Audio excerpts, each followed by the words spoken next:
मैं अपने असली रूप में नहा रही थी कि तभी मेरे बॉयफ्रेंड एलन ने अचानक दरवाजा खटखटाया। उसे ये पता न चल जाए कि मैं एक जल परी हूँ, इसलिए मैं फौरन बाथटब से बाहर कूद गई और तौलिए से अपनी पूंछ सुखाने लगी। एलन मेरी चिंता कर रहा था, इसलिए उसने किसी तरह दरवाजा तोड़कर खोल दिया। सौभाग्य से तब तक मेरी पूंछ दोबारा इंसानी पैरों में बदल चुकी थी। उसे किसी बात का शक नहीं हुआ, लेकिन उसे यह थोड़ा अजीब जरूर लगा कि मैं अचानक इतनी शर्मीली क्यों हो गई थी। आखिर जब हम पहली बार मिले थे तब सबसे पहले मैंने ही उसे चूमा था। उस दिन उसकी नाव दुर्घटनाग्रस्त हो गई थी और वह समुद्र में गिर पड़ा था, लेकिन जैसे ही वह पानी की सतह पर आया, बेकाबू नाव ने उसे टक्कर मार दी और वह बेहोश हो गया। मैं उसे खींचकर किनारे तक ले आई और दूर खड़े होकर उत्सुकता से उसके होश में आने का इंतजार करने लगी। एलन ने मुझे तुरंत देख लिया। मैं डर गई और वापस पानी में जाना चाहती थी, लेकिन मैं उसके लिए अपनी भावनाओं को रोक नहीं पाई, इसलिए मैं उसके पास गई और उसे चूम लिया। एलन मुझसे कुछ कह रहा था, लेकिन उस समय मैं उसकी भाषा समझ नहीं सकती थी। समुद्र में लौटने के बाद मुझे समुद्र की तलहटी में एलन का बटुआ मिला। मैं तुरंत घर गई, एक नक्शा निकाला और उसमें मौजूद कार्डों पर लिखे शब्दों का मिलान करने लगी। आखिरकार मुझे उस शहर का पता चल गया जहाँ एलन रहता था। फिर मैं उसे ढूंढने के लिए किनारे पर आ गई, लेकिन जल्द ही लोग मुझे घेरने लगे क्योंकि मैंने कोई कपड़े नहीं पहने थे। मुझे लगा कि शायद इंसानों का स्वागत करने का यही तरीका होता है। तभी वर्दी पहने दो लोग मुझे अपने साथ ले गए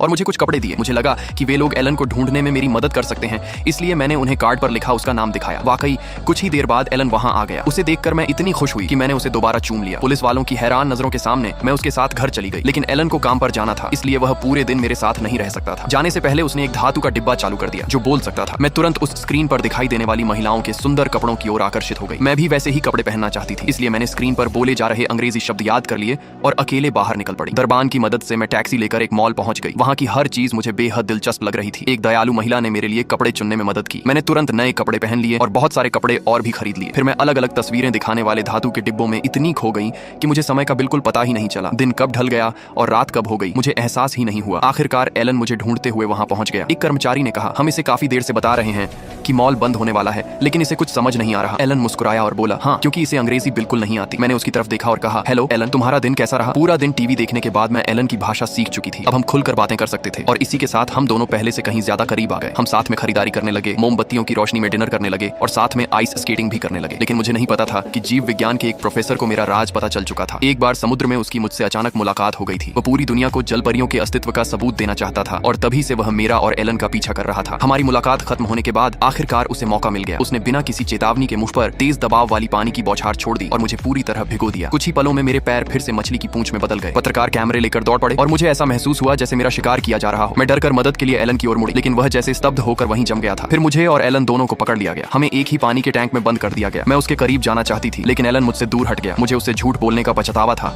लेकिन उसकी प्रतिक्रिया ने मेरा दिल तोड़ दिया। दुखी होकर मैं टैंक की गहराई में चली गई। जब उन्होंने यह सुनिश्चित कर लिया कि एलन इंसान है तो उसे छोड़ दिया गया, लेकिन मुझे वहीं रोक लिया गया और मुझ पर तरह तरह के परीक्षण